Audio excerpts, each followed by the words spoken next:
In this video, I'm going to be showing you how to export your photos once you're done editing them. Although it seems like exporting your photos would be an extremely basic step, there's actually a ton of settings that go into it to make sure you're getting the full potential of what your photos can actually be. For example, for the first 2.5 years of my photography career, I was exporting my photos incorrectly, resulting in much flatter photos than I'd actually spent all this time editing. So that big mistake made me have to go back and re-upload all of these photos because I simply didn't understand or look into the export settings. So I'm gonna go through and walk you through every step you need to know in order to make your photos look crispy, colorful, and ready for whatever medium you're gonna put them on. So let's go ahead and hop right into Photoshop. So say we got this image here that I have finished editing. The first step I'm going to do is File and Save.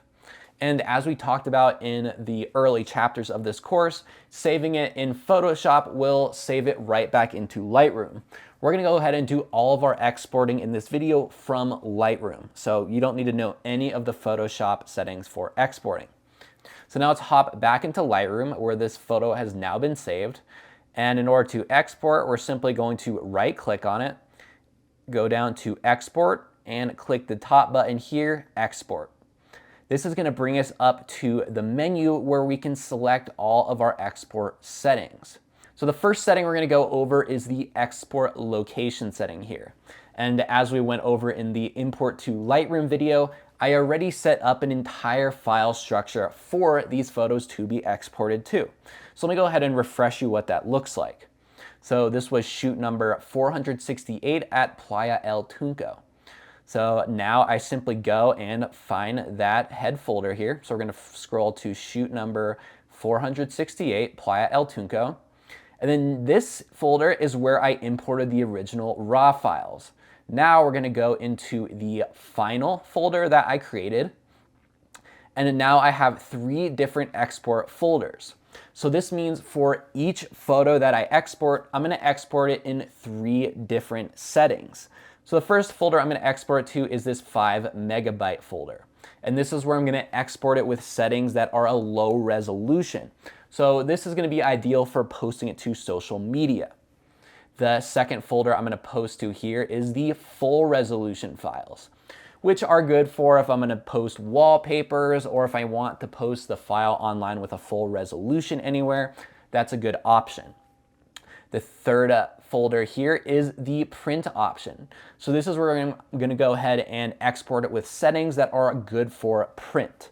So I'm going to show you what I do for each of these individual settings, but for now let's start with the 5 megabyte file. So I'm going to go ahead and select that folder there. And now we have the export location ready to go. The second setting I'm going to go over is file naming. So as you can see, I have the 3 different suffixes that I'm going to add to the file. So as we went over in the early video, I name every file the shoot number, the location number, and then dash the number of the photo. So now I'm going to add a suffix that either says it's the 5 megabyte, the full, or the print file. And it's going to be exported in JPEG. So this way I can know exactly what that file is if I'm referencing the files. In order to create the suffixes, you can go to Edit here and set up presets for these different suffixes. Next setting I'm going to go down to is the file settings. We're always going to export it as a JPEG. And this is the most important setting you need to pay attention to. Color space sRGB. If you do not have this file selected, it will make all of your images flat, lose a ton of color, and underexpose them. This is the setting I was talking about at the beginning of the video that I didn't realize I needed to have.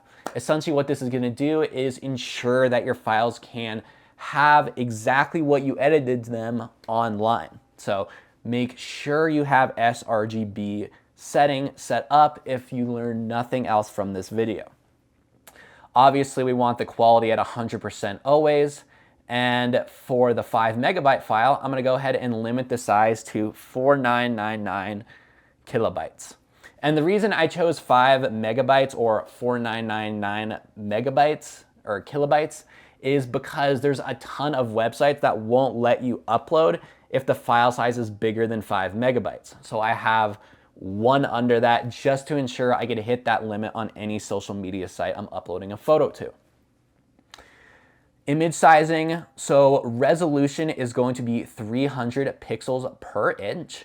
And there's actually a common myth online that it should be 72 for anything on the screen and 300 for anything printing. But like I said, this is completely false information. It's just a myth. So I always export at 300, so that way I don't have to change it if I'm going to print. It's just a common number. And then finally, we're gonna go to output sharpening and sharpen for a screen. So since this is a social media, I want it to be sharpened slightly for a screen. And in terms of sharpening, there's a lot of different opinions about when you should sharpen. Some people actually have a full workflow within Photoshop that they do to sharpen their photos for specific purposes. I've never found that it makes that big of a difference, so I simply use this Lightroom setting right here to post sharpen the photos, and it just makes them a little bit crispier. So I'm gonna go ahead and select screen there. And then you're simply gonna hit export and it's gonna go ahead and export that photo for you. So then I'm gonna go right back up to the top here and then repeat this for the full resolution files and then also for the print files. I'll quickly run you through that. So if we're doing the full resolution, I'm simply gonna change the name to full here. And then I'm gonna uncheck this so there's no file size limit. 300 is gonna stay the same. And also I'm gonna keep this sharpened for screen and hit export. So that's the only change with the full resolution. Also, I didn't mention, you're gonna have to change this file location to the full folder up here. All right, the third type of setting I'm gonna go through is the print settings. And I actually do a small post edit with these in Lightroom to ensure that they're gonna print well. Let me show you how that works. So if I were to export this photo for print, I'm gonna go into the exposure here and usually up this by about 0.2 to 0.5. Then I'm also gonna increase the saturation just slightly. The reason I'm doing this is because photos always print a little bit darker than you expect.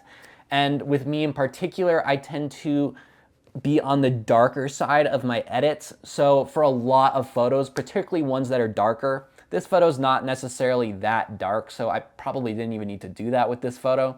But like more darker, moody edits, I'll always increase that exposure a little bit so they just don't look totally black when I print them. So now that we got those settings dialed in real quickly, I'm gonna go ahead and right click on it, export. And now I'm gonna go ahead and make sure the print file is selected here, because I wanna export this to the print folder. I'm gonna rename it to print suffix. Make sure we're on JPEG, sRGB, full quality, no limit of the file size, 300 pixels per inch, and I'm gonna go ahead and sharpen for mate paper this time.